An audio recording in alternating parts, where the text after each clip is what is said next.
Hey guys! Tonight we begin with the remarkable, bloody and suspiciously poetic life of Ragnar Lothbrok. So before you get comfortable, take a moment to like the video and subscribe, but only if you genuinely enjoy what I do here. And let me know in the comments where you're tuning in from and what time it is. It's always fascinating to see who's joining us from around the world. Now, dim the lights, maybe turn on a fan for that soft background hum, and let's ease into tonight's journey together. You enter the world with all the historical precision of a foggy riddle. No birth certificate, no carved runestone, not even a good saga consensus. One moment you're a boy on a fjord, the next you're Ragnar Lothbrok, future terror of the Anglo-Saxon coast. Honestly, it's a lot to live up to for a child who still thinks moss is a snack. Your father might be a petty king, or just petty. Some say he ruled Sweden, others say Denmark, and a few suspiciously drunk poets claim he ruled absolutely nothing except his goats. Your mother? Possibly noble, possibly mythical, possibly just someone who told bedtime stories involving trolls and decided to raise one. You, little Ragnar, are already an inconvenience to historical clarity. Life in your early years is rustic, to say the least. Cold, damp huts, fish for breakfast, lunch and dinner. You learn to swing a wooden sword before you learn to read. Not that literacy is particularly encouraged. It's hard to write poetry when your hands are full of sheep entrails. By the time you're old enough to walk without falling in the snow, you've also learned not to ask too many questions. If a man with one eye and 12 scars says your destiny is to become a great warrior, you nod and say thank you. Even if he smells like spoiled herring and hasn't blinked since last winter. Your first real claim to fame comes from a fashion statement. You craft trousers from the hairy hide of a beast, maybe a bear, maybe just a very angry goat. Either way, the nickname sticks. Lothbrok, hairy breeches, not the swift, not the brave. Just pants. Still, you make it work. You wear them proudly. You wear them into battle. You wear them to dinner. People talk. You don't care. You're already halfway to becoming a legend, and the other half is just waiting for you to invent the concept of overcompensating. At night, you sit by the fire and listen to tales of Odin, Thor, and warriors, who ride into Valhalla on ships of flame. You stare into the embers, and something inside you knows. One day, they'll tell stories about you. You just hope they get your pants right. You don't remember your first boat ride, but your back still does. It probably started when your father, or your uncle, or a vaguely intoxicated neighbour with calloused hands and too much free time, shoved a child-sized oar into your palm and said, "Row, boy." No explanation, no encouragement. Just row, or be left behind. Vikings don't do floaties. The ship is a longship, but it feels longer when you're 5 years old and rowing next to men named Skull Splitter and Eric the Flatulent. You sit on a damp wooden bench for 12 hours, rowing to the beat of a man who bangs a drum like he's angry at rhythm itself. You develop blisters. Then those blisters develop their own blisters. Congratulations, you're now officially part of the crew. Meals at sea consist of dried fish, salt, and mild dysentery. You learn quickly that the sea doesn't care how heroic your future legend will be. It's cold, it's wet, and it smells like every Viking's undergarments. The good news? You get used to it. The bad news? You get used to it. Navigation is a mix of intuition, stars, and sheer Nordic stubbornness. If you sail west and hit something, it's either land or a whale. Either way, you raid it. Between bouts of rowing, you get your first taste of Viking campfire tales, drunken recollections of battles, beasts, and bizarre encounters with monks who can't fight and don't shave properly. You listen wide-eyed, wondering if you'll ever have your own story told in mead halls, ideally with fewer mentions of seasickness. You also learn a few key Viking rules. Never trust a Saxon with wine, always secure your helmet before jumping off the ship, and if the gods give you a good wind, don't ask why, just raid. By the time you're a teenager, your arms are stronger than most adult oxen, and your sense of direction is eerily accurate, even when mildly concussed. You've weathered your first storm, You've bailed water in a panic. You've thrown up on a chieftain's boots and somehow survived the experience. You are no longer just a boy with hairy pants. You are a Viking with boat legs, fish breath, and a steadily growing appetite for glory. And you're not even out of puberty yet. You've finally made it. You've rowed across freezing seas, eaten enough dried cod to qualify as partfish, and now, at long last, you see it. A monastery. Peaceful. Quiet. Absolutely crawling with unarmed, robe-wearing men who've never even seen an axe up close. You are about to become a very traumatic footnote in their illuminated manuscripts. You beach the longship at dawn, because if there's one thing you Vikings love more than gold, it's dramatic timing. The mist rolls in. Birds scatter. One monk drops his wooden spoon in slow motion. You charge, shouting something vaguely heroic. To be honest, it's mostly just noise. You're here for silver chalices, exotic food, and the sheer thrill of terrifying people who pray instead of fight. The monastery is defenseless. These men believe in peace, charity, and scriptural obedience, all useful qualities when tending to a vegetable garden, but not so helpful when a hairy man with a battle axe is kicking down your door. You find them clutching relics, shouting Latin, and, in one case, hiding behind a stack of dried fish. You are not impressed, but you are intrigued by their shiny goblets and bizarre haircuts. You ask one of them where the treasure is. He starts singing. You assume this is a war song and knock over a table for good measure. Gold is found, bread is taken, and one very confused monk ends up in your boat, not as a prisoner per se, but as a conversational piece.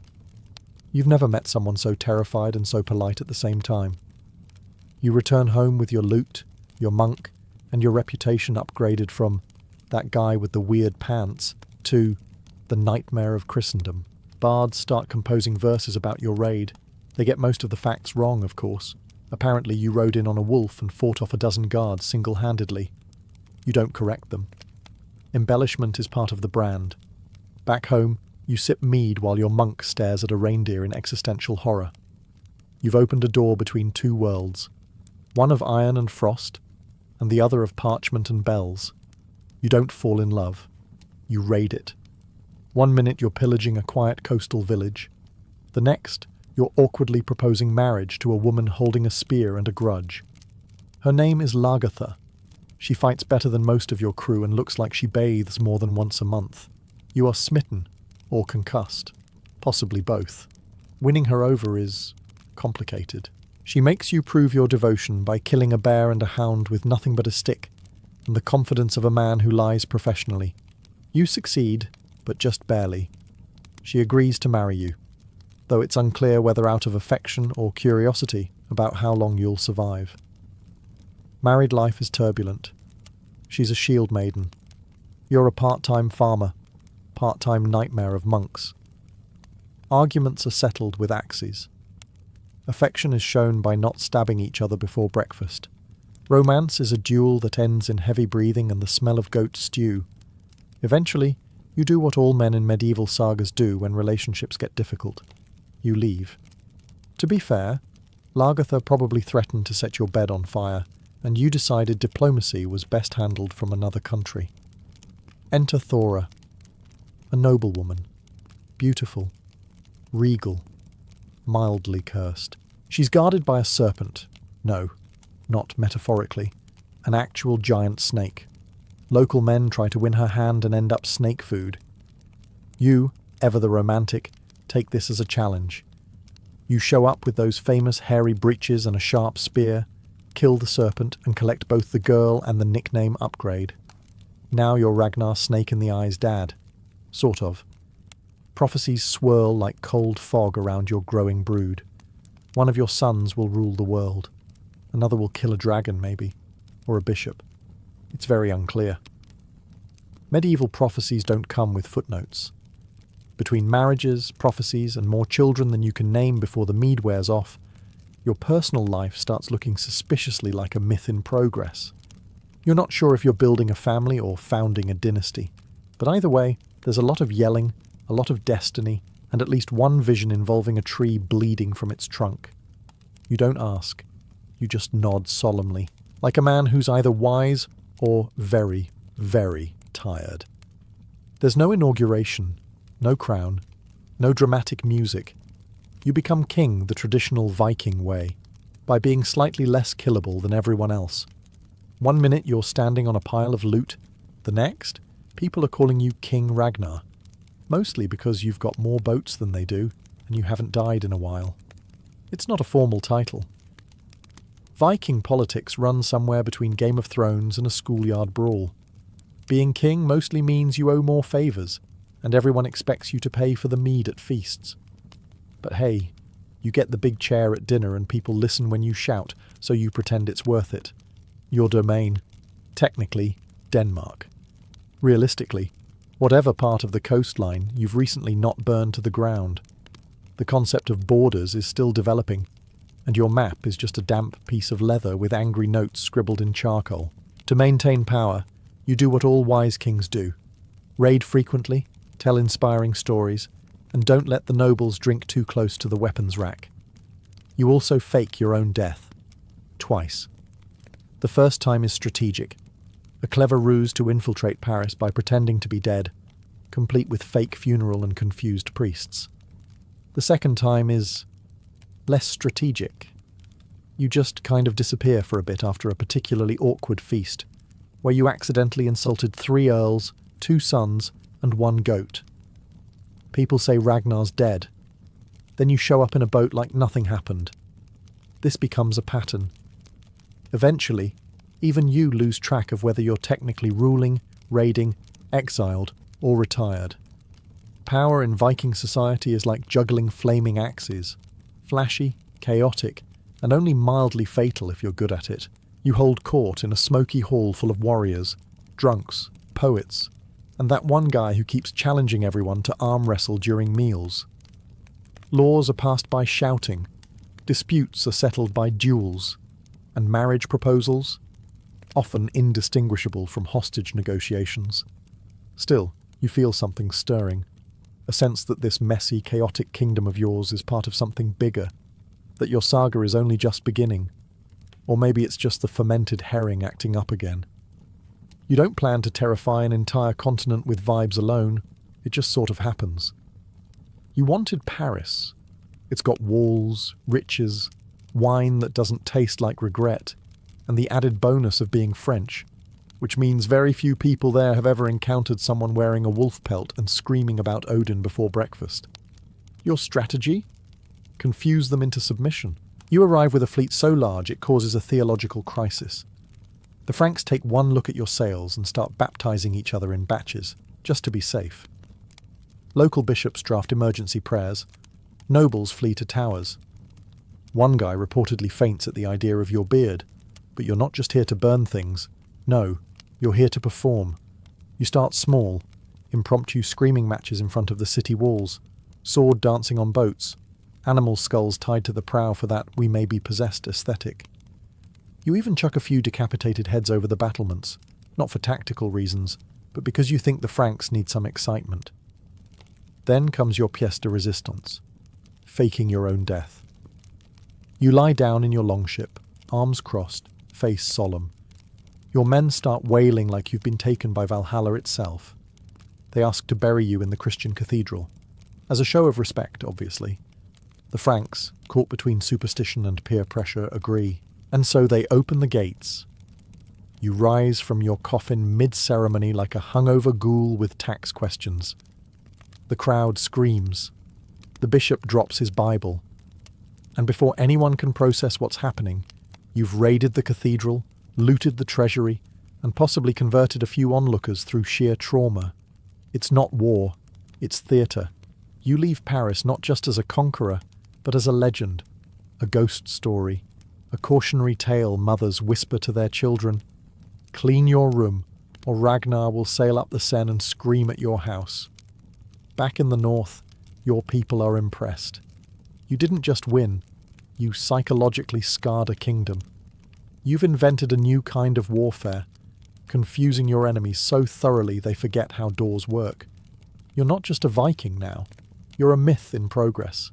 At some point, You realize raiding coastal monasteries is child's play.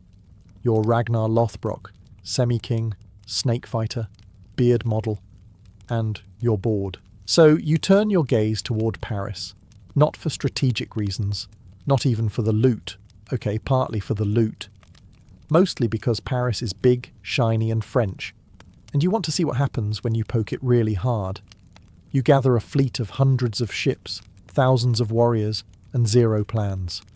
Strategic meetings are held by grunting at maps and arguing about where to set the bonfires. Your sons come along, of course. Bjorn is eager. Ivar is suspiciously enthusiastic about siege tactics for a toddler. You sail up the Seine like it's your personal driveway. The Parisians panic, bells ring, priests scream. The nobles discover what happens when you build your city around wine, bread, and zero defences against madmen in fur capes. Your first assault is classic Viking, yelling, axes, and flinging flaming things at walls. Paris, however, turns out to be slightly more fortified than your average coastal monastery. So you adapt, which means you shout louder and invent siege towers that mostly just fall over. Innovation is hard. As the siege drags on, you get creative. You blockade. You taunt. You send messages by attaching notes to arrows, usually something like, "Hi, we're still here." Your men start feasting on swan and questionable eels. Morale remains high thanks to storytelling, drinking, and the occasional indoor screaming match. Eventually, the Franks offer money. A lot of money. The kind of ransom that makes even the gods raise an eyebrow. You pretend to consider it, mostly to look regal. Then you take the gold and leave, as planned, after a theatrical display involving your deathbed, a surprise resurrection, and a bishop wetting himself. Was the siege a strategic masterpiece? No. Did you gain territory? Also no. But you walked into the heart of the Carolingian Empire, banged on the door, and walked out richer than a dragon in retirement. The message is clear. Ragnar goes where Ragnar pleases, and Paris now sleeps with one eye open. You've raided abbeys, burned towns, survived snake pits, and fathered enough children to start your own war-themed reality show. But nothing prepares you for French food. It starts after the siege of Paris, when the Franks, desperate to stop you from stealing everything not nailed down, and a few things that are, offer you tribute. Gold, relics, and a royal feast meant to honour you. You agree, mostly out of curiosity and a dangerous level of overconfidence. The table is set. There are no roasted boars, no blood sausages, no mead horns overflowing with glory. Instead, you're greeted by pâté. It's described as delicately seasoned meat paste. It tastes like someone whispered chicken over a bowl of mud. The texture reminds you of things you'd usually scrape off your boots after a rainy battle. Next up, snails. You assume they're a joke. Your warriors wait for you to laugh. But no, they're cooked snails, with herbs, on purpose. Apparently, this is considered a delicacy. You try one out of politeness. It slides down your throat like guilt. You move on, hopeful. A dish arrives smelling vaguely like cheese and punishment. It's a soft ripened wheel, aged in a monk's basement, likely next to the skeleton of whoever first dared to eat it. The flavour is best described as violent. You ask for ale. They give you wine. Thin, sour, red as battlefield mud. Your warriors try to enjoy it, but end up inventing entirely new curse words instead. One man cries, "The bread is good," until you realise it has raisins. You contemplate burning the table. Meanwhile, your hosts smile proudly, assuming they're showing you civilization. You consider responding with a polite beheading, but opt for nodding and chewing very slowly, as if this is how northern gods experience flavour. Later that night, you and your men retreat to the safety of your longships and cook something more familiar, namely, meat. Unseasoned, charred, reliable. You all agree never to speak of the snail incident again. You came for conquest. You leave with heartburn. In the sagas, they'll sing of your raids, your battles, your cunning.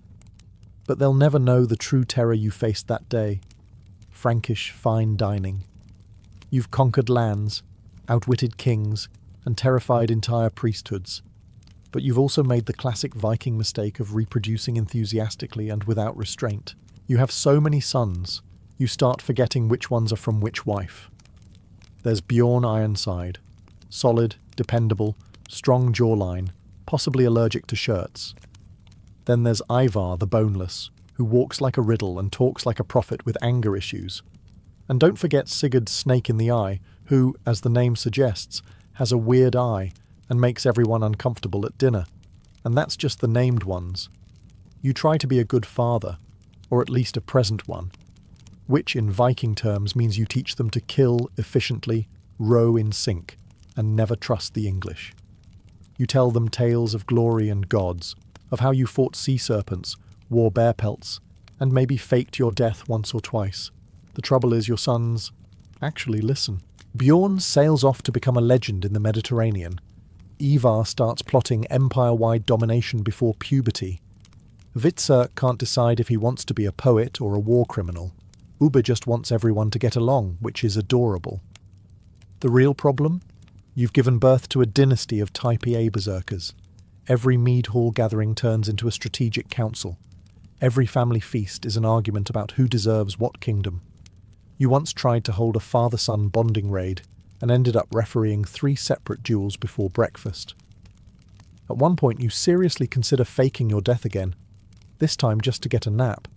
As you grow older, you realise your legend is safe. Not because of your deeds, but because your sons are walking, sword-wielding marketing campaigns for the saga of Ragnar. You've fathered not just children, but plot lines. Bloodlines destined to war, rule, and occasionally stab each other for sport.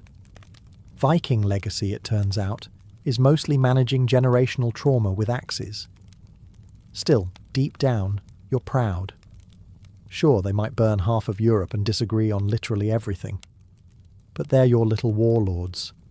And someday, they'll shout your name across the seas, even if they can't agree on how to pronounce it. One morning, after yet another dream where Odin gives you vague advice and a crow insults your beard, you wake up, tired.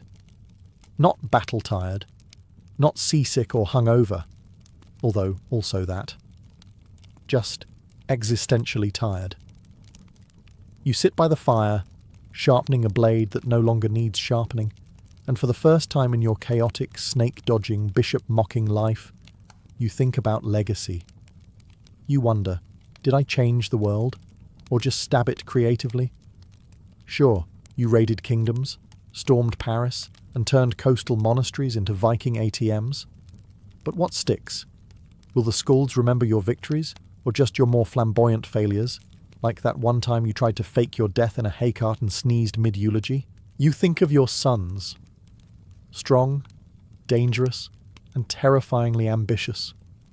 You raised a generation of men who will either conquer the world or turn family dinners into blood feuds. Either way, they'll remember you. Probably while arguing about who you loved more. You didn't. You were equally afraid of all of them. You remember Lagertha, the shield maiden who once threw an axe at your head and somehow made it romantic. You remember Aslaug and her prophecies, and how her sons never quite blinked like normal children. You remember a lot of women, honestly. You were busy, but most of all you remember the sea. The rush of wind in your beard, the roar of oars on water, the way your heart used to beat faster, just at the thought of new shores to burn. You smile. You don't regret much. Maybe that one snail. Then, like all good Norsemen, you shake off the sentimentality. Reflection is for kings with pensions. You're Ragnar. Your story isn't told in soft voices around the hearth. It's roared across mead halls by drunk men with bad memories. Still, it's a nice thought, that long after your bones are dust and your sons are arguing over your axe collection, someone somewhere will whisper your name, and then add, "Wait, wasn't he the one who got dropped into a snake pit?" Yes. Yes, he was. But we'll get to that soon.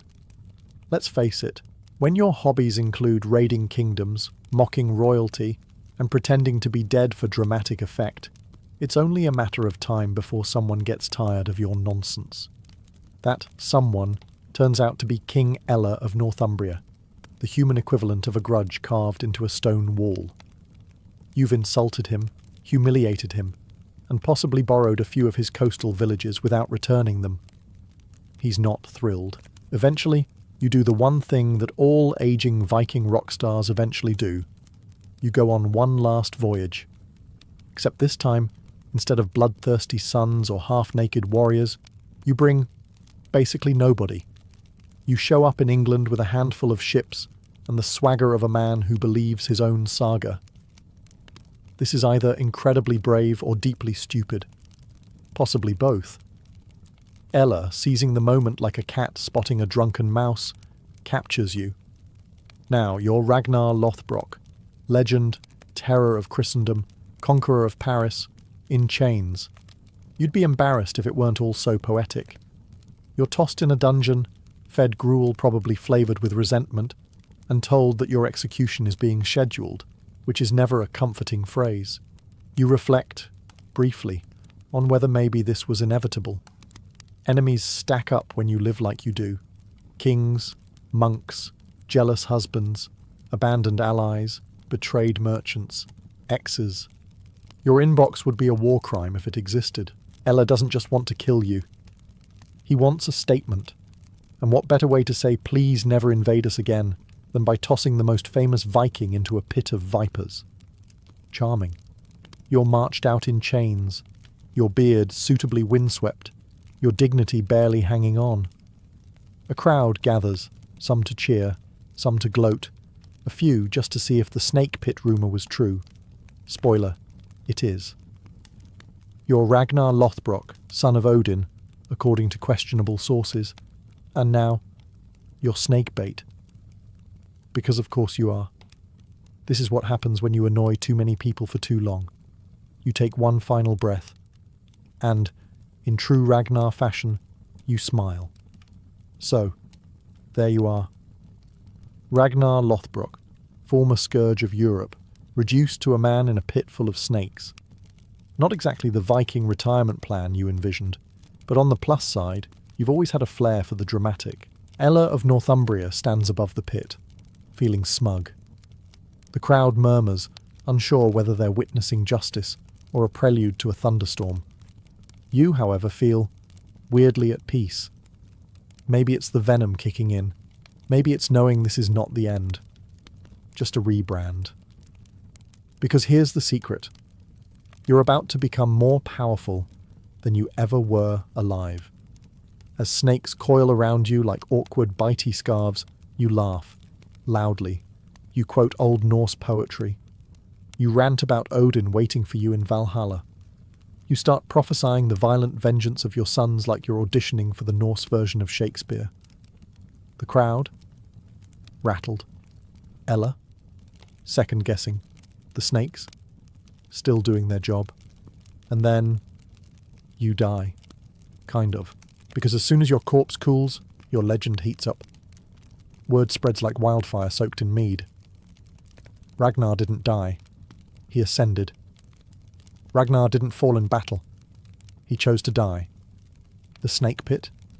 A metaphor. Or a weird spa treatment. Depends on the bard. In death, you become immortal. Skalds sing of your bravery. Your sons become global PR agents for vengeance. Bjorn, Ivar, Sigurd and the rest go full Avengers Norse edition, tearing through kingdoms while shouting about how you were wronged. Suddenly, everyone wants to be related to Ragnar. Even distant cousins with zero axe skills start name-dropping you at parties. You've transcended mere existence. You're a cautionary tale, a bedtime story, a war cry, and a tattoo inspiration. You've joined that elite club of historical figures whose deaths are more famous than their lives. And let's be honest, if you had to go, a snake pit while shouting poetry isn't the worst way. So no, Ragnar Lothbrok didn't really die in that pit. He became a myth. And as any Viking will tell you, myths last longer than kings. The minute news of your snake pit demise slithers back across the North Sea. Your sons react exactly how you'd expect Viking offspring to react, with uncontrolled, theatrical rage. Bjorn Ironside? He immediately stops polishing his abs and starts sharpening his axe. Ivar the Boneless? His eyes light up like someone just handed him a personalised blood feud. Hvitserk, Sigurd, and the rest? They fall somewhere between vengeful warlord and traumatised Viking middle child. But instead of sitting down and talking about their feelings, which, let's be honest, would never happen, they do the next best thing. Assemble a fleet the size of a biblical flood and sail back to England for a good old-fashioned apocalypse. You see, your death wasn't just personal. It was marketing. You, Ragnar, have become the Norse equivalent of Obi-Wan Kenobi, struck down only to become more powerful in myth than you ever were in flesh. Your sons don't just want revenge, they want to avenge your legend.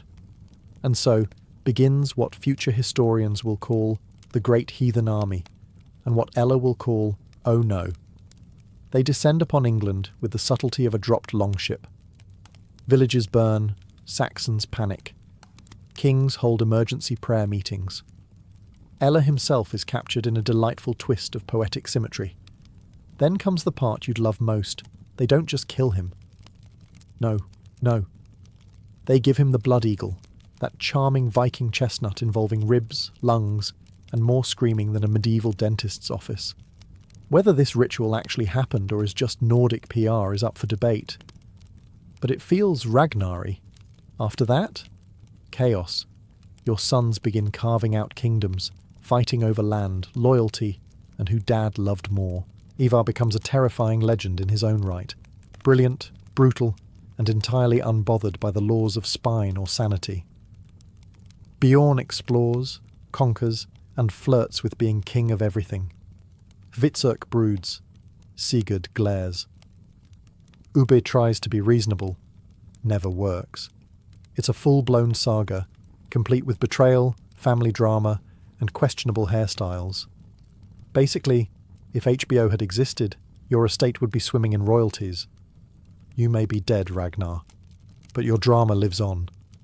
You're dead, officially. But honestly, that's just when the real work begins. Because now, you're no longer a man. You're an idea, a vibe, a legend wrapped in fur, dipped in blood, and set to a brooding soundtrack. Bards across Scandinavia are in full creative overdrive. Suddenly, everyone has a Ragnar story. Did you fight a dragon? Possibly. Did you sire 47 children, including half-wolves and berserker demigods? Debatable. But who's going to stop them? History, as it turns out, is remarkably flexible when the subject is too dead to argue. Some tales say you were the son of a king. Others, a farmer with main character energy. Your wives multiply with each retelling. One's a shield maiden, one's a witch, and one's suspiciously good at prophesying doom. There are snake pits, sure, but also sieges, secret islands, golden chains, and a bizarre obsession with trousers. Yes. The Lothbrok part, that's hairy breeches. Because apparently, the man who terrified Europe also had a signature pants aesthetic made from animal skins. You can't make this up. Except, of course, everyone does. Your story becomes a tool for morale, for war, for national identity. Viking leaders claim your bloodline like it's a loyalty badge. Christian chroniclers reluctantly admit you were impressive, if deeply problematic. Even French scribes begrudgingly call you persistent. Centuries later, scholars can't agree on whether you were real, a mashup of 3 or 4 different Vikings, or an early example of historical fan fiction gone rogue. But it doesn't matter. You live on, in sagas whispered around hearths, in terrified prayers muttered by monks, in tourist shops selling horned helmets you never actually wore, and eventually, in a television series where you're suspiciously good-looking and always seem to have perfect lighting. You've achieved what few ever do. You've become bigger than yourself, a symbol of Norse fury, fatalism, and fantastic beard care. And sure, Maybe you never conquered all of Europe. Maybe some of your victories were exaggerated and some of your defeats politely forgotten. But no one remembers that part. They remember Ragnar, the man, the myth, the walking spoiler alert. In the Victorian world, mourning was never simply about sadness. It was a system, an economy, and in many ways, a social obligation. The death of a loved one did not end with burial. Instead, it triggered a cascade of rituals, purchases, and performances that could last years. Entire industries thrived on grief, and mourning itself became one of the most visible expressions of social respectability. Specialized shops appeared in cities like London, selling nothing but mourning attire. Drapers stocked endless bolts of black crepe, bombazine, and silk, while jewelers crafted brooches and rings that incorporated symbols of grief. Weeping willows, urns, angels, and locks of hair. Even stationers profited, printing black-bordered writing paper for letters of condolence. Undertakers, once seen as simple tradesmen, rebranded themselves as professionals who orchestrated the full spectacle of funerals, from hearse decorations to the hiring of pallbearers and even mutes, men dressed in solemn black, whose only duty was to look appropriately mournful as they walked beside the coffin. The rules surrounding mourning were not vague suggestions. They were codified in etiquette manuals and enforced by social scrutiny. A wealthy widow was expected to remain in deep mourning for at least 2 years, her clothing layered in heavy black fabric, her social life reduced to near invisibility. Families who failed to follow these expectations risked whispers of disrespect or even moral failing. Mourning became not just a personal expression of grief, but a public performance of virtue, devotion, and class. This intense codification created what might be called the mourning economy. Factories produced endless yards of black textiles. Newspapers filled their pages with advertisements for undertakers' services, mourning jewellery, and even corsets specially designed to be worn under black gowns. For the middle classes, already anxious to prove their refinement, participating fully in mourning rituals was a way of climbing the social ladder. Even the poor stretched their meagre incomes to afford proper funerals, fearing the shame of appearing careless with the memory of the dead. In short, mourning in Victorian Britain was not an isolated moment of sorrow. It was a ritualized way of life, one that transformed personal loss into a carefully staged social drama. Grief became visible, regulated, and profitable, and no household could escape its reach. Clothing was the most visible marker of grief in the Victorian age, and it was impossible to escape its rules. To step into public without the proper mourning attire was to risk scandal, humiliation, or even the loss of one's social standing. Mourning dress acted as a uniform of sorrow, broadcasting to the world not only that someone had died, but also how closely the mourner had been related to the deceased, and how much time had passed since the death. The body might be buried in a matter of days, but the wardrobe carried grief for years. For widows, the expectations were particularly severe. In the first stage, known as deep mourning, they were required to wear matte black garments made of crepe or bombazine, fabrics chosen specifically for their dull, lifeless finish. Jewellery was forbidden, save for pieces of jet or memorial items incorporating the hair of the deceased. Veils of black crepe or silk, sometimes covering the face down to the waist, were mandatory when appearing in public. This stage lasted at least a full year, often 2, during which time the widow was expected to live almost like a shadow of herself, moving silently through the world in perpetual black. Gradually, the rules allowed for transition into half-mourning. This stage introduced softer shades, greys, lilacs, and mauves, that signalled grief was easing, but not forgotten. Jewellery could return in moderation, often in the form of lockets or brooches bearing the loved one's image or hair. It was in this stage that society began to re-accept the mourner, offering invitations and visits once more. Men, by contrast, bore a far lighter burden. A black suit, a cravat, or even just a black armband could suffice. Their mourning was less about fashion and more about symbolic acknowledgement. Children, too, had their own codes. Little girls might wear white dresses trimmed with black ribbons, while boys dressed in dark coats. The sheer complexity of these rules gave rise to an entire industry of mourning dressmakers who specialized in outfitting families at short notice. Some families even rented mourning clothes, unable to afford the expense of custom garments. Etiquette books published strict timelines for how long one must remain in each stage of mourning, depending on the relationship: widow, child, parent, sibling, or even a distant cousin. In Victorian society, grief was stitched into the very fabric of daily life. Every hemline, veil, and ribbon carried meaning, turning sorrow into a visible code that could be read by anyone who passed you on the street. In the Victorian imagination, hair was more than a strand of keratin. It was a relic of permanence. Skin decayed, bones crumbled, but hair remained unchanged for centuries. This quality made it the ideal vessel for remembrance, and so it became the centerpiece of a uniquely intimate mourning practice: the crafting of jewellery and keepsakes from the hair of the dead.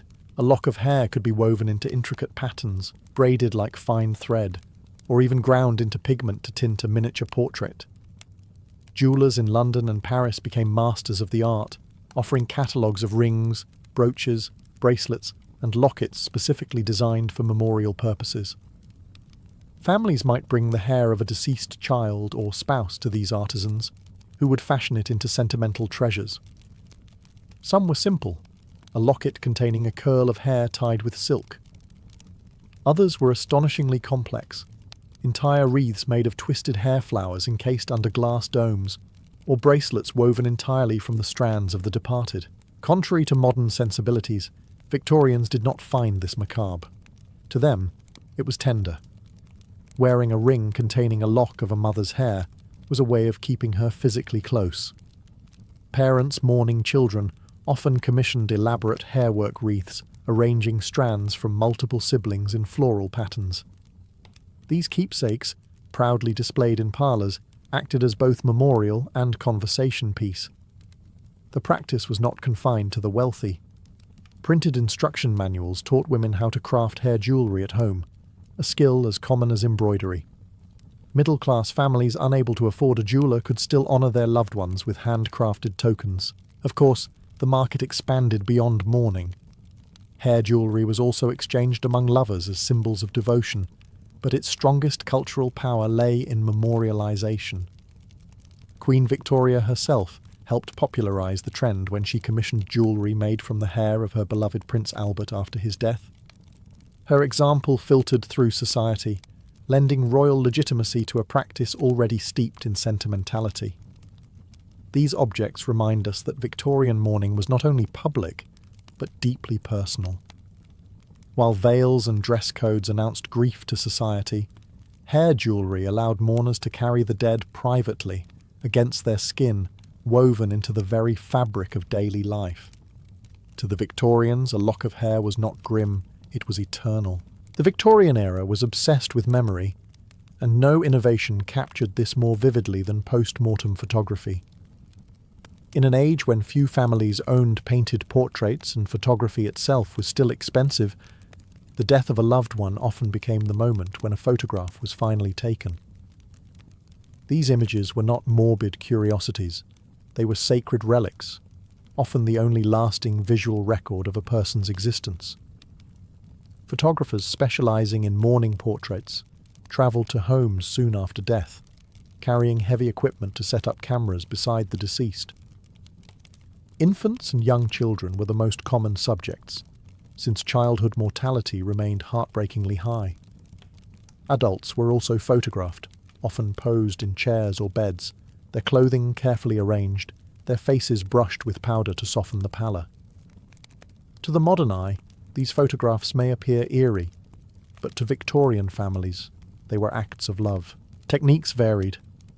Some photographers posed the dead in lifelike positions, propping them with hidden stands or seating them beside siblings. Eyes might be painted open on the photograph afterward, creating an unsettling illusion of alertness. Others preferred more peaceful compositions. The child lying on a pillow, holding flowers, or the adult surrounded by symbols of faith like crucifixes and Bibles. In every case, the goal was not to emphasize death, but to capture a final semblance of life. These photographs were treasured and displayed prominently in parlours or kept in albums alongside portraits of the living.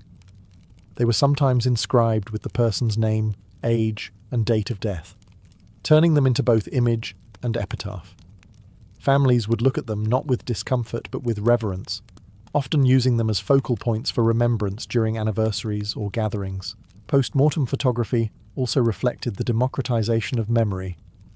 Whereas painted portraits had been the privilege of the wealthy, photography made commemoration accessible to the middle classes. Even modest families might save to afford a single mourning photograph, ensuring their loved one was never forgotten. The practice faded by the early 20th century, as death gradually retreated from the household to hospitals, and mourning customs became less rigid. Yet in the Victorian world, post-mortem photography was not a strange curiosity. It was the ultimate merging of technology and sentiment. For families who had so little time with their children or spouses, one frozen image was enough to make memory eternal. In the Victorian age, funerals were not merely solemn farewells. They were spectacles, choreographed displays of grief that blended ritual, performance, and social commentary. To bury a loved one was to stage a public event, and the scale of that event spoke volumes about the family's status, wealth, and piety. Death was a stage, and the funeral was its grand performance. The centerpiece was the hearse itself. Wealthy families commissioned magnificent horse-drawn carriages painted black and adorned with elaborate plumes of ostrich feathers. The horses, too, were draped in black trappings, with attendants walking beside them in sombre livery. The longer the procession, the grander the display of mourning. For poorer families, the contrast was stark. Many went into debt just to hire a modest hearse or coffin, unwilling to risk the shame of appearing careless with the dead. Professional mourners, known as mutes, were another key part of the pageantry. These men were hired to walk silently beside the coffin, their solemn presence signalling the weight of grief. Their role was not to express emotion, but to embody it, to make grief visible, even if the family's own sorrow was private or restrained. In many ways, they functioned as living symbols of mourning etiquette. Inside churches and chapels, funerals became further stages for performance. Flowers were arranged not only for beauty but for symbolism, lilies for purity, ivy for eternal life, and evergreens for the promise of resurrection. Clergy delivered eulogies that blended comfort with moral instruction, reminding the living of their duty to prepare for death. The coffin itself was often lined in silk, adorned with brass fittings, and engraved with verses of scripture or poetry. For the Victorians, attending a funeral was a communal obligation. Neighbours, colleagues, and acquaintances turned out not only to honour the deceased, but also to participate in the social ritual. Attendance was a visible sign of respect, and absence could spark whispers of disrespect or feud. Funerals thus reinforced networks of community and class, reminding everyone of their place in the social order. In the end, Victorian funerals reveal how grief was turned outward, made visible and theatrical. What modern eyes might see as extravagant or excessive was, for them, a way to transform death into something structured, meaningful, and above all, public. It was not enough to mourn quietly. Mourning had to be seen. In the Victorian world, death did not spare the young, and neither did mourning customs. Children, though innocent, were expected to participate in the elaborate codes of grief that defined society. The mortality rate in the 19th century was staggeringly high. Diseases like scarlet fever, diphtheria, and tuberculosis cut through households with devastating speed. It was not unusual for parents to bury multiple children, and mourning customs reflected the constant presence of loss within the family. Children were dressed according to their age and sex. Little girls were often clothed in white dresses, the colour of innocence, trimmed with black ribbons or sashes. White symbolised purity and angelic transition, but the black trimming reminded all who saw them that they carried the burden of grief. Boys typically wore dark suits or jackets, simplified versions of adult mourning wear. The point was not comfort, but conformity. Even the smallest child became a public emblem of loss, their clothing signalling grief just as strongly as an adult's crepe veil. But children were not just passive participants, they were also the focus of some of the era's most poignant mourning rituals. Families often commissioned post-mortem portraits of deceased children, sometimes posing siblings beside the lifeless body in a strange fusion of the living and the dead. Locks of hair from children were preserved in jewellery, woven into wreaths, or tucked into lockets. Parents often created small shrines in the home, complete with photographs, flowers, and relics, ensuring that the memory of the child remained physically present in daily life. Beyond clothing and relics, extended mourning rituals dictated how long grief should last. Etiquette books outlined precise durations. Parents might mourn a child for up to a year, siblings for 6 months. Anniversaries of death were solemnly observed, with families gathering to visit graves, send memorial cards, or hold small services. Some families left an empty chair at the dinner table, a daily reminder of absence. The weight of these rituals was heavy, but they also gave structure to unbearable loss. In a world where disease and death struck unpredictably, ritual provided order. For children, participation in mourning was both a duty and a lesson. It taught them early that death was not hidden away, but acknowledged, woven into the rhythm of life itself. Victorian childhood, then, was shadowed not only by the risk of early death, but by the certainty that mourning would follow. To grow up in that world was to learn grief as naturally as play.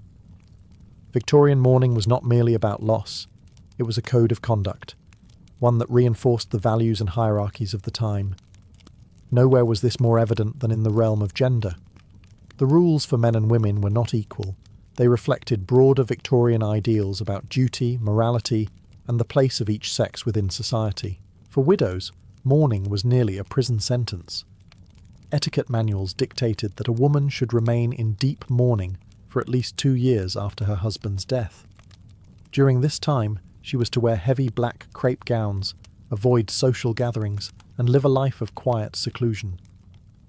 Even after those 2 years, she might enter half mourning, introducing muted shades like grey, lavender, or lilac, but still signalling that her life was defined by absence. A widow's sorrow was expected to be all-consuming, her devotion measured by how long she withdrew from society. Some women, like Queen Victoria herself, wore mourning black for the rest of their lives, turning personal grief into permanent identity. Men, however, faced far lighter expectations. A widower might don a black armband or wear dark suits for a few months, but there was no demand for years of seclusion. In fact, society often encouraged widowers to remarry quickly, especially if children were involved. While women were expected to embody eternal loyalty, men were permitted, and even praised, for moving on. The double standard was stark, but it reflected the deeply patriarchal world of Victorian England, where female virtue was tied to submission and sacrifice. Beyond widowhood, other relationships carried specific rules. Children were to mourn parents for a full year, siblings for 6 months, and cousins for a few weeks. Every bond had its prescribed timeline, and failing to follow it could lead to whispered accusations of disrespect. Women, again, bore the heavier load. Their fashion, movements, and even conversation were policed for signs of impropriety during mourning. A woman who appeared too lively, too soon, risked social ruin. These rules, though rigid, served a purpose. They turned grief into a shared language, recognizable to everyone. Black veils, jet jewellery, and pale lilac gowns acted as silent messages, signalling devotion, virtue, and piety. But they also reinforced inequality. Women's grief was expected to be public and prolonged, while men's was brief and private. Mourning, then, was not just about death. It was a stage where gender roles were performed, enforced, and displayed. To walk through a Victorian cemetery was to step into a forest of symbols. Death was not only acknowledged, it was monumentalized in stone, iron, and carefully chosen imagery. Gravestones, mausoleums, and monuments were covered with motifs that spoke a language the Victorians knew well, each symbol carrying messages of faith, love, or sorrow. The most common figures were angels. Carved with outstretched wings and raised fingers pointing heavenward, they guided the soul toward salvation. Some stood solemn with downcast eyes, while others wept openly, draped across urns or gravestones. Broken columns symbolized lives cut short, particularly those of young people. Draped urns suggested the body's mortality, while evergreen wreaths conveyed eternal life. Even the humble clasped hands carved on headstones told a story. Sometimes they represented the bond between husband and wife, other times the parting of the living and the dead, with one hand pulling upward toward heaven. Cemeteries themselves were carefully designed landscapes. In an era of rapid industrialization and crowded cities, the garden cemetery movement transformed burial grounds into places of beauty. Winding paths, ornamental trees, and elaborate sculptures made cemeteries resemble parks, encouraging families to stroll among the graves on Sundays. These spaces blurred the line between mourning and leisure. Picnics, walks, and even courting couples could be found among the monuments. For Victorians, communing with the dead was part of daily life. Memorials within the home echoed this symbolic richness. Families kept mourning cards decorated with black borders and biblical verses.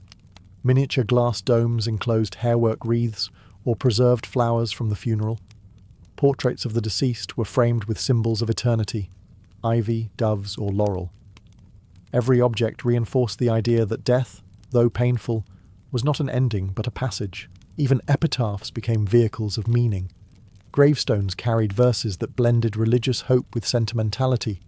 Gone but not forgotten, asleep in Jesus, or personalized lines of poetry. The Victorian belief in the afterlife was not abstract. It was carved in stone, worn on the body, and planted in gardens of remembrance.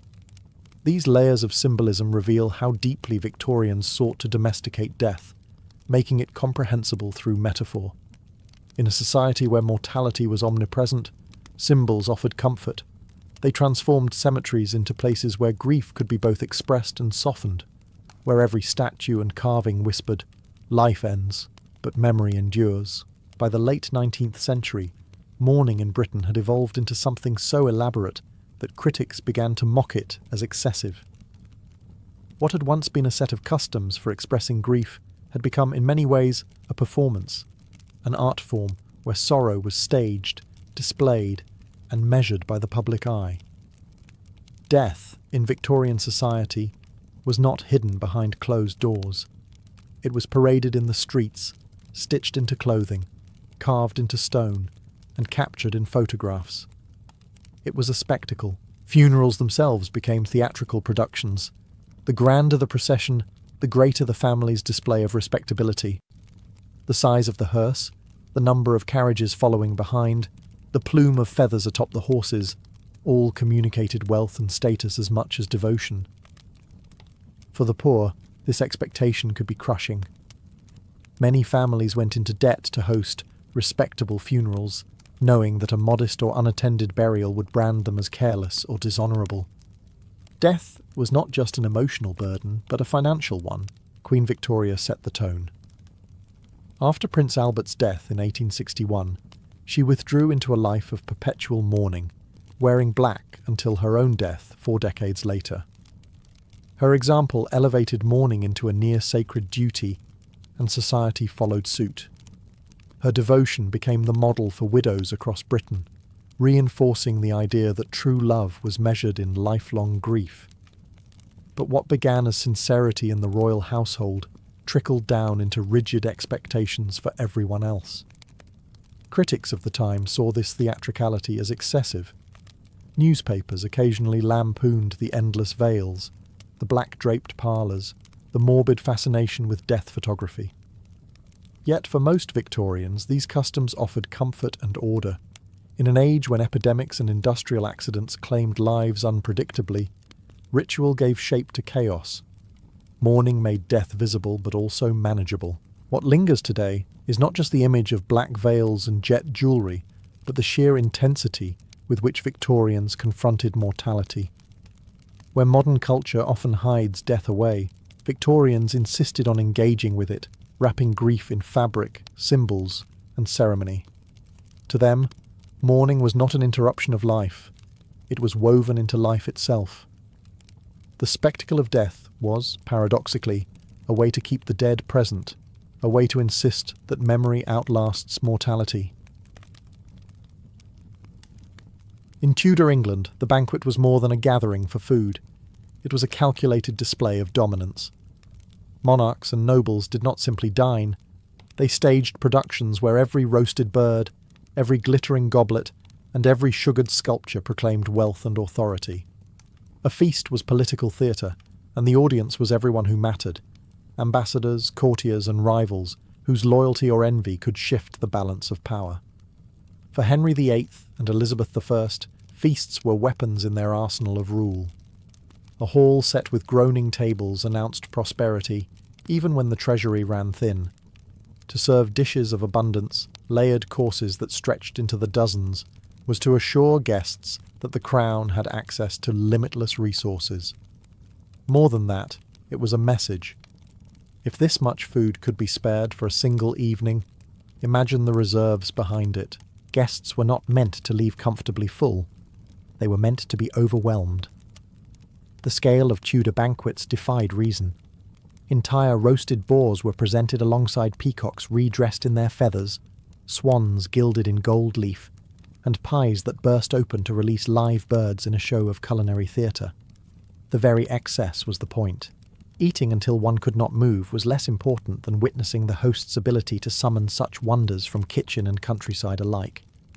But feasts also functioned as stages of hierarchy. Seating arrangements were meticulously planned, with the monarch or noble seated beneath a canopy, their elevated dais a reminder of divine status. The closer one sat to the centre of power, the greater the honour. Those relegated to the far edges of the hall understood the message. Banquets were as much about reminding people of their place as they were about feeding them. Beyond England's borders, banquets impressed foreign emissaries. A lavish spread of imported spices, Mediterranean wines and sugar confections told ambassadors that England was not a provincial kingdom, but a player in the global trade networks of Europe and beyond. Every feast was diplomacy made edible. Thus, a Tudor banquet was never just a dinner. It was spectacle, statement, and stagecraft rolled into one. The food dazzled, but the message was clear. Here was power, visible and consumable, served on silver platters for all to admire. At the heart of Tudor banquets lay the royal table, a physical and symbolic centerpiece of power. To dine in the same hall as the king or queen was a privilege. To share their table was an honour reserved for the few. The royal dais, raised above the rest of the hall, was not just about visibility. It was a throne in miniature, reminding everyone that sovereignty extended even into the rituals of eating and drinking. The table itself was dressed as magnificently as the monarch. Linen cloths were imported from Flanders, goblets of silver and gilt reflected candlelight, and great salt cellars, massive vessels often shaped like ships or castles, stood as symbols of rank. In fact, placement relative to the salt cellar was a subtle code. The highborn sat above the salt, closer to the monarch, while lesser guests found themselves below the salt, reminded of their lower standing even as they ate. The foods chosen for the royal table were not random. Dishes were carefully selected for symbolism. Venison from the royal forests spoke of privilege, for only the crown could grant hunting rights. Exotic fruits like oranges and pomegranates hinted at England's growing ties to Mediterranean trade. Imported spices, cinnamon, pepper, nutmeg, signalled both wealth and access to global commerce. Even sugar, still a luxury in Tudor England, was lavished on elaborate sculptures called subtleties, edible works of art that doubled as political propaganda. These might depict castles, coats of arms, or even allegorical scenes meant to flatter the monarch or reinforce dynastic claims. But the royal table was not only about magnificence, it was also about control. The monarch's dining habits were highly ritualized. Servants performed elaborate ceremonies of hand-washing, wine-pouring, and dish-tasting. Each gesture reinforced hierarchy. The monarch did not touch food until it was presented, uncovered, and declared safe. Guests observed this choreography with awe, understanding that the act of eating was as carefully managed as any court ceremony. For foreign ambassadors, the spectacle of the royal table was diplomacy at its most tangible. Here was England's ruler, seated above shimmering dishes, surrounded by abundance and ritual. Every bite taken was meant to convey stability, strength, and divine favour. To eat at the royal table was to participate in a performance of monarchy itself. The food was sustenance, but the ceremony was power, reminding all who watched that even the simplest act, lifting a cup, could become a symbol of rule. If the royal table was the throne of dining, the food served upon it was theatre in edible form. Tudor cooks, often trained in grand households or abroad, were less concerned with flavour than with spectacle. A dish was meant to astonish before it ever touched the lips. Banquets became stages, and food became the actors. Exotic dishes were prized not simply for their taste, but for what they represented: access, wealth, and power. A roasted swan, its feathers carefully reapplied after cooking, was a dramatic centrepiece that declared the household's dominion over nature itself. Peacocks were treated in the same way: cooked, then redressed in their dazzling plumage, heads reattached, and sometimes their beaks made to spit fire through clever use of alcohol-soaked wicks. Boars' heads, stuffed with spices and fruits, were presented with gilded tusks. These dishes were less about nourishment than about eliciting gasps of wonder. Equally important was the presence of sugar. In Tudor England, sugar was a rare and expensive commodity, shipped from overseas plantations. To display it in abundance was to flaunt both wealth and international connections. Confectioners crafted subtleties, delicate sculptures of sugar paste moulded into castles, mythological figures, saints, or allegories of Tudor power. These creations often carried political messages. A sugar fortress might symbolise England's strength. A sugar Tudor rose, dynastic legitimacy. Guests devoured not just sweets, but symbols of propaganda. Spices played their part in the drama. Cinnamon, nutmeg, pepper, and cloves were used lavishly, not for subtle seasoning, but for extravagance. A heavily spiced dish told guests that the host could afford what most households might only smell at market stalls. Even common meats and fish were elevated by drowning them in exotic flavours. Theatrical touches extended beyond the food itself. Pies were sometimes baked with live birds inside, so that when the crust was cut, a flurry of sparrows or doves would erupt from the dish, to the amazement of diners. Coloured jellies, layered in bright reds and greens, trembled in candlelight like jewels. Nothing was too impractical if it could dazzle. These spectacles were not just indulgence, they were messages. To present exotic dishes was to show mastery over trade, nature, and artistry. In a world where most people dined on bread, ale, and pottage, the banquet hall became a realm of fantasy, where food transformed into theatre, and eating became an act of awe. If meat was the muscle of Tudor banquets, sugar was the soul. In the 16th century, sugar was still considered a rare luxury, imported at great expense from overseas. To modern eyes, it might seem ordinary, but to the Tudors, it was a glittering symbol of wealth and refinement. To display sugar in abundance was to demonstrate that one's purse was deep, one's connections far-reaching, and one's sophistication unquestioned. Confectioners, highly skilled artisans in noble households, transformed sugar into marvels of edible art. These creations, known as subtleties, were anything but subtle. They took the form of miniature castles, saints, heraldic beasts, ships, and allegorical scenes, all painstakingly moulded from sugar paste. Painted with bright dyes or even covered with gold leaf, they dazzled guests with their artistry before ever being tasted. The sculptures often carried political messages. A sugar Tudor rose might proclaim dynastic stability, while a sugar crown reminded diners of the legitimacy of royal power. Every banquet was also a stage for propaganda, and sugar was the medium. Sugar was also used in medicines and as a symbol of health. Sweetened syrups and lozenges were offered at the end of meals, believed to aid digestion and ward off disease. To consume sugar was not just indulgence, it was a performance of wellness and privilege. Ordinary people rarely tasted it. In their world, honey remained the sweetener of choice. For courtiers and nobles, however, sugar became almost addictive, shaping an entire culture of sweetmeats, candied fruits, and preserved flowers. Perhaps the most striking use of sugar was in the creation of banqueting houses, small, separate rooms, or garden pavilions, where dessert was served in a display of elegance and intimacy. Here, tables groaned under platters of marchpane, marzipan, comfits, candied citrus peel, and wafers. Guests moved from the great hall into these spaces for a second act of the feast, one that was lighter but no less political. The sugar banquet was where alliances were whispered, marriages hinted at, and diplomacy sweetened. The heavy reliance on sugar also left its mark on Tudor health.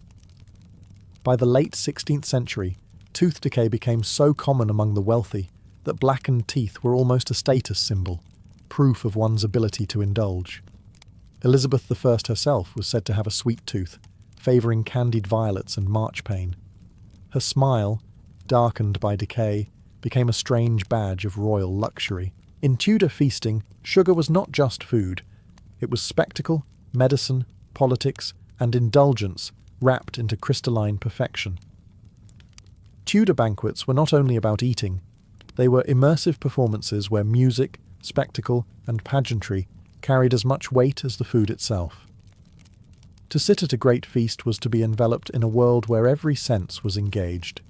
Sight, sound, taste, and even smell. Entertainment was carefully chosen to reinforce the grandeur of the host and to ensure that the banquet lingered in the memory of every guest. Music was the constant heartbeat of the Tudor feast.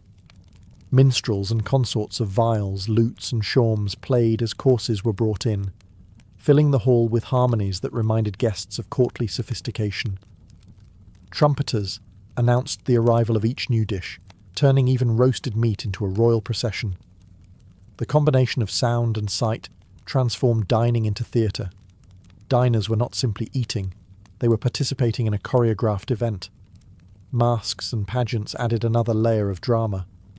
Costumed performers emerged between courses, enacting allegories or mythological scenes that flattered the monarch or celebrated dynastic triumphs. A masque might feature gods and goddesses descending to honour the king, or actors dressed as virtues and vices in a moral play that reinforced Tudor authority. These performances were as political as they were entertaining, reminding guests that even leisure was bound to power. Jesters also played their role, offering comic relief amid the pomp. Their jibes, though sometimes sharp, were tolerated because they provided a sanctioned outlet for humour in otherwise rigid settings. Jugglers, acrobats, and even animal trainers might appear, dazzling guests between heavy courses. The goal was variety. Banquets lasted hours, sometimes entire days, and entertainment kept spirits high while guests digested. The visual environment itself was part of the show. Banquet halls were lit with hundreds of candles and torches, casting golden light across polished silver and gilded dishes. Tapestries depicting battles or biblical scenes hung from the walls, reminding guests of the host's lineage and piety.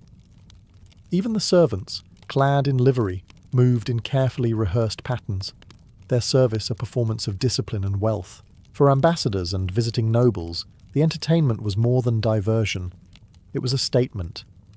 A host who could summon musicians, actors, and spectacles on command demonstrated not only wealth, but control over culture itself. To feed the body was impressive, but to command art was sublime. Thus, Tudor banquets fused food and entertainment into a single act of theatre, leaving no guest in doubt. They had witnessed magnificence, orchestrated down to the last note. No Tudor banquet was random in its layout. The seating plan itself was a map of power, a visible chart of who mattered and who did not. Where one sat, and beside whom, was as important as what one ate.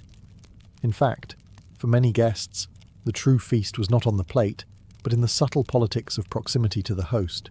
At the centre of it all sat the monarch or noble, elevated on a raised dais under a canopy of state. This was not mere decoration, it was architectural hierarchy.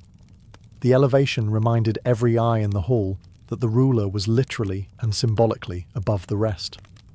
Their table was laid with the finest cloths and the grandest salt cellars, often shaped like castles or ships. To dine at this table, or even near it, was to bask in reflected authority. The closer one sat to the monarch, the greater the honour. Those above the salt, seated between the monarch and the great salt cellar, were individuals of high status or royal favour. They enjoyed not only finer cuts of meat, but also the prestige of visibility. Those below the salt sat farther away, still well fed, but reminded of their lower station. Even at a feast of excess, not all portions of honour were equal. Every detail reinforced order. Courtiers competed fiercely for placement, knowing that to be seated near the sovereign could mean influence, advancement, or favour. To be pushed to the margins was a warning. One star at court was dimming. Ambassadors carefully noted their positions compared to rivals, reading the seating as a diplomatic barometer of England's priorities. A chair could speak louder than a treaty. The hall itself emphasised this hierarchy. Servants moved in careful procession, bringing dishes first to the monarch's table before distributing them to others. Guests observed the ritual, understanding that food travelled down the chain of command just as authority did. Even gestures like hand-washing and wine-pouring were tiered, lavishly attended at the high table, sparsely at the far ends. For commoners who never glimpsed such feasts, accounts of seating arrangements reinforced the idea of a world rigidly ordered, where one's place at table mirrored one's place in life. The Tudor banquet, then, was not simply hospitality. It was a living diagram of power, one that reminded every guest that food, like favour, flowed from the top down. Tudor banquets were never just about indulgence. They were stages for diplomacy, where every dish and every gesture carried political weight. In an age when treaties were sealed as much with toasts as with ink, the banquet hall was a battleground of etiquette, abundance, and spectacle. A feast could charm allies, unsettle rivals, and project England's image as a kingdom of both wealth and stability. Foreign ambassadors who attended Tudor banquets were treated to calculated displays of magnificence. The endless succession of courses, swans, venison, sugar subtleties, was more than culinary variety. It was a message. England could afford excess, even in times of scarcity. This was a country whose monarch could command resources at will.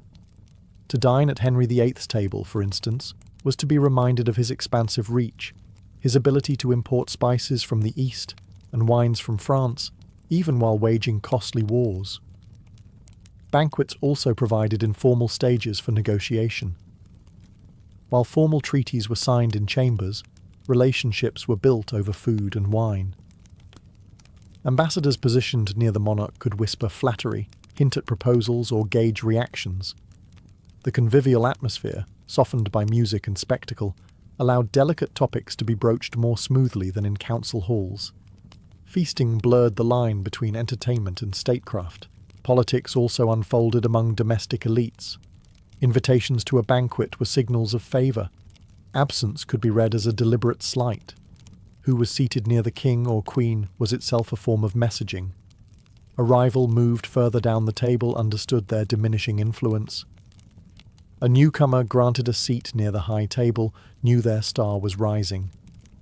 The banquet was a theatre of inclusion and exclusion, where one's political fate might be glimpsed in the placement of a chair. Even the choice of food carried symbolic meaning. Serving sturgeon from English rivers, or venison from royal forests, reinforced sovereignty over land and resources. Exotic fruits and spices highlighted international connections. Sugar subtleties often depicted allegories of power, castles, crowns, or mythological figures affirming Tudor supremacy. Every course was propaganda, sweetened, spiced, and served on silver platters. For the Tudors, then, banquets were more than hospitality. They were tools of governance, subtle yet powerful instruments of persuasion. To feed an ambassador was to impress him. To overwhelm him with abundance was to remind him that England, though insular in geography, was vast in ambition. Tudor banquets were not random indulgences.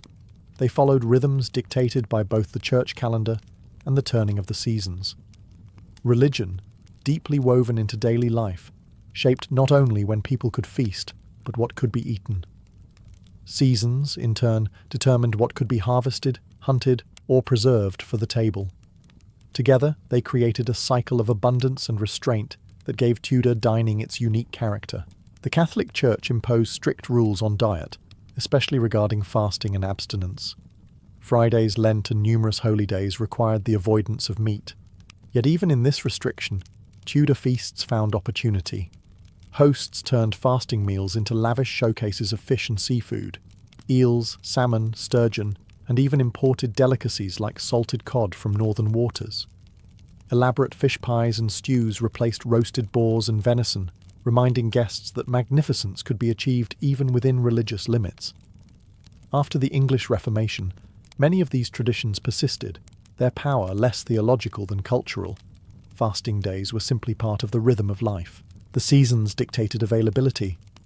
Autumn was the season of the hunt, when venison and game birds filled banquet tables. Winter feasts relied on preserved foods, salted meats, dried fruits, and strong ale, paired with imported luxuries to make up for scarcity. Spring brought fresh greens, young lamb, and eggs, symbols of rebirth celebrated in Easter feasts. Summer was the height of abundance. Cherries, strawberries, and peas appeared in tarts and stews, while fresh herbs brightened otherwise heavy dishes. To serve seasonal foods was both practical and symbolic, showing mastery over the natural cycle. Feasts tied closely to the liturgical year became some of the grandest spectacles. Christmas, for example, was marked by the boar's head ceremony, in which a whole roasted boar was paraded into the hall with song and fanfare. Twelfth Night featured revelry, masquerades, and sweetmeats. Easter feasts celebrated renewal with lamb, while harvest festivals honoured plenty with bread, ale, and pies brimming with autumn produce. Each religious occasion became an opportunity for display, reinforcing both piety and prosperity. What emerges is a portrait of banquets as mirrors of the divine and the natural. To feast was to honour God's bounty, and to demonstrate one's ability to harness it. Even the most extravagant Tudor banquets were anchored in this balance, abundance tempered by religious observance, magnificence shaped by the cycle of the seasons. Though the Tudor dynasty ended in the early 17th century, its feasting culture left a long shadow over English dining traditions. What began as political theatre in the great halls of Henry VIII and Elizabeth I echoed into the Stuart courts, the Georgian dining rooms, and even the Victorian fascination with elaborate table settings. The Tudor banquet, in its extravagance and symbolism, became a template for how power could be staged through food. One legacy was the emphasis on display.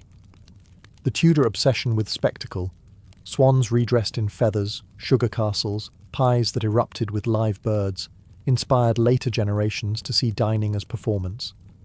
Even as culinary tastes shifted toward refinement and subtle flavours in later centuries, the principle remained. Food was not only for nourishment, but for impressing, entertaining, and communicating status.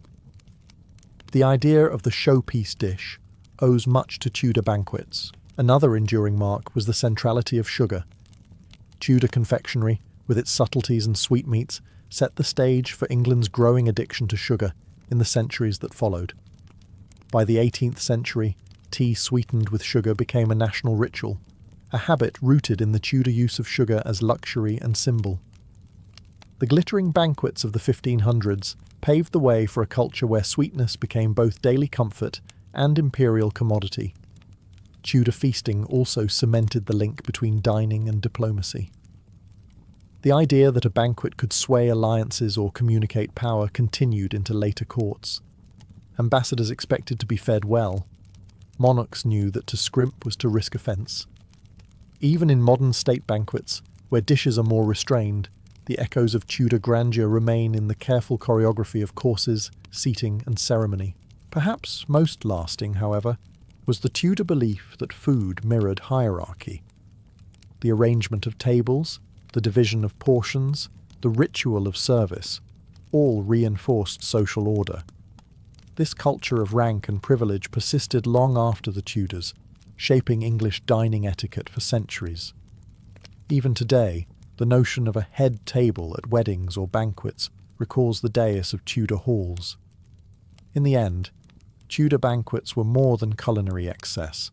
They were cultural scripts that defined how England expressed power, wealth, and identity.